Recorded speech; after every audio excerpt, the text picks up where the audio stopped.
Hello, class. Chapter 24 of the Gospel of Matthew. Let's look at verse number 1. It's a long chapter.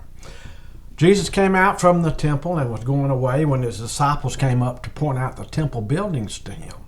And he said to them, "Do you not see all these things? Truly I say to you, not one stone here will be left upon another, which will not be torn down." As he was sitting on the Mount of Olives, the disciples came to him privately, saying, "Tell us, when will these things happen?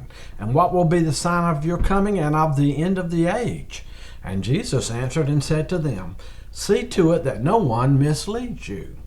Now look at the commentary. Having completed his discussions and debates with the religious leaders, Jesus left the temple to return to Bethany by way of the Mount of Olives. The words Jesus had just uttered were still burning in the disciples' ears. He had denounced the nation of Israel and said that it would be desolate. If Jerusalem and the temple were destroyed, how would there be a nation for Messiah to rule? The disciples pointed out the temple buildings to Jesus as if to impress him with their significance. What could possibly happen to such impressive buildings? Jesus' response brought consternation. He said, "Not one stone here will be left upon another, which will be torn down." This, however, prompted the disciples to ask when all this would take place. Jesus sat down, and the disciples came to him. They plainly asked Jesus two questions. When will this happen, and what will be the sign of your coming and the end of the age? Jesus answered, "See to it that no one misleads you."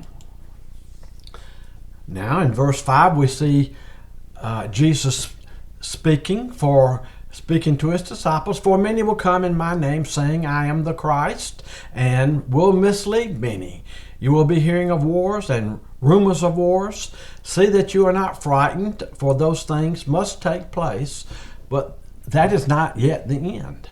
For nation will rise against nation and kingdom against kingdom, and in various places there will be famines and earthquakes. But all these things are merely the beginning of birth pangs."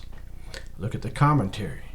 The two questions prompted of the disciples a discussion by Jesus that related to the destruction of the temple and Jerusalem and the sign of his coming at the end of the age. Jesus began to describe the events leading up to his return in glory and to indicate signs of that return. First, he described the first half of the 7-year period, that is the 70th week of years of Daniel prophecy, chapter 9, verses 24 through 27, preceding his second coming. That period will be characterized by false Christs and rumors of wars in which nations will rise against each other on a global scale, and unusual disturbances in nature, including famines and earthquakes. These things, Jesus said, will be the beginning of birth pangs. As a pregnant woman's birth pangs indicate that her child will soon be born, so these universal conflicts and catastrophes will mean the end of this age is near. Jesus continues in verse number 9. "Then they will deliver you to tribulation and will kill you, and you will be hated by all nations because of my name. At that time many will fall away and will betray one another and hate one another. Many false prophets will arise and will mislead many. Because lawlessness is increased, most people's love will grow cold, but the one who endures to the end, he will be saved. This gospel of the kingdom shall be preached in the whole world as a testimony to all the nations, and then the end will come." Look at the commentary. "Then at the midpoint of the 7-year period preceding Christ's second coming to earth, great distress will begin to be experienced by the nation of Israel. The Antichrist, who will have risen to power in the world and will have made a protective treaty with Israel, will break his agreement at this time. He will bring a great persecution on Israel and even establish his own center of worship in the temple in Jerusalem. This will result in the death of many Jews and many people departing from the faith. Believing Jews will be betrayed by non-believers, and many will be deceived by rising false prophets. Wickedness will increase, causing the love of most people, that is, love for the Lord, to grow cold. Those who remain faithful to the Lord until the end will be saved. They will enter, that is, they will be delivered. They will enter the Messianic kingdom in physical bodies. Also, the gospel, that is, the good news of the kingdom, will be preached in the whole world as a testimony to all nations. Let's see, Jesus continues in verse 15. Therefore, when you see the abomination of desolation, which was spoken through Daniel the prophet, standing in the holy place, let the reader understand. Then those who are in Judea must flee to the mountains. Whoever is on the housetop must not go down to get the things out that are in his house. Whoever is in the field must not turn back to get his cloak. Then Jesus spoke of the greatest observable sign within the 7-year period, the abomination of desolation. This abomination was spoken of by Daniel the prophet in chapter 9, verse 27 of Daniel's prophecy. It referred to the disruption of the Jewish worship, which will be reinstituted in the tribulation temple, and the establishment of the worship of the world dictator, the Antichrist, in the temple. He will make the temple abominable and therefore desolate by setting up an image of himself to be worshipped. Excuse me. Such an event will be clearly recognizable for everyone. When this event occurs, those in Judea will flee to the mountains. They should not be concerned about taking anything with them or returning from the field for possessions, not even a cloak. Now Jesus says in verse 19, but woe to those who are pregnant, to those who are nursing babies in those days. But pray that your flight will not be in the winter or on a Sabbath. For then there will be great tribulation, such as not occurred since the beginning of the world until now, nor ever will be. Unless those days had been cut short, no life would have been saved, except for the sake of the elect. Those days would be cut short. Then if anyone says to you, behold, here is the Christ, or there he is, do not believe him. For false Christs and false prophets will arise and will show great signs and wonders, so as to mislead, if possible, even the elect. Behold, I have told you in advance, says Jesus. Look at the commentary. The awful character of the tribulation period cannot be fully grasped by anyone. This is why Jesus pointed out how difficult the time would be for pregnant women and nursing mothers. He encouraged people to pray that their escape would not have to be in the winter when it would be difficult, or on the Sabbath when travel would be limited. An encouraging note, however, is that the Lord declared that those days would be cut short. Even if it were to go on indefinitely, no one would survive, but the period would come to an end for the sake of the elect. The Lord warned the disciples ahead of time not to be fooled by false Christs or false prophets working great signs or wonders.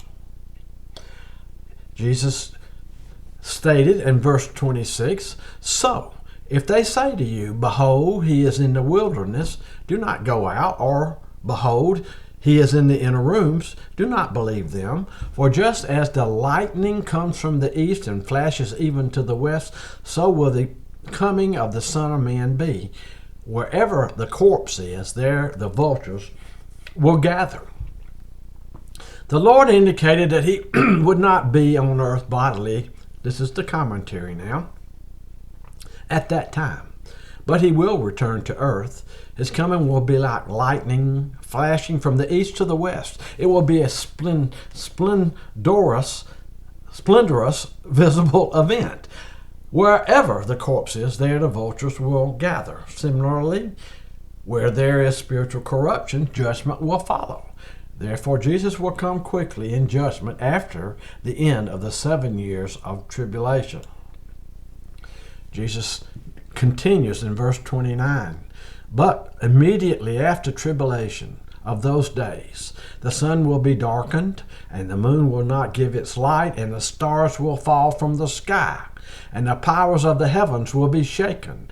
And then the sign of the Son of Man will appear in the sky, and then all the tribes of the earth will mourn, and they will see the Son of Man coming on the clouds of the sky with power and great glory. And he will send forth his angels with a great trumpet, and they will gather together his elect from the four winds, from one end of the sky to the other. Immediately following the distress of the 7-year period, the Lord will return.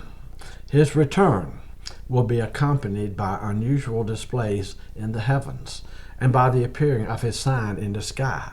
The appearance of his sign will cause all nations to mourn, probably because they will realize the time of their judgment has come. Exactly what the sign of the Son of Man will be is unknown. Whatever the sign, it will be visible for all to see, for the Lord will return with power and great glory. He will then send his angels forth to regather his elect from the four winds, from one end of the sky to the other. This involves the gathering of those who will have become believers during the 20th week of years of Daniel, and who will have been scattered into various parts of the world because of persecution. In verse 32, Jesus says, "Now learn the parable from the fig tree. When its branch has already become tender and puts forth its leaves, you know that summer is near. So you too, when you see all these things, recognize that he is near, right at the door.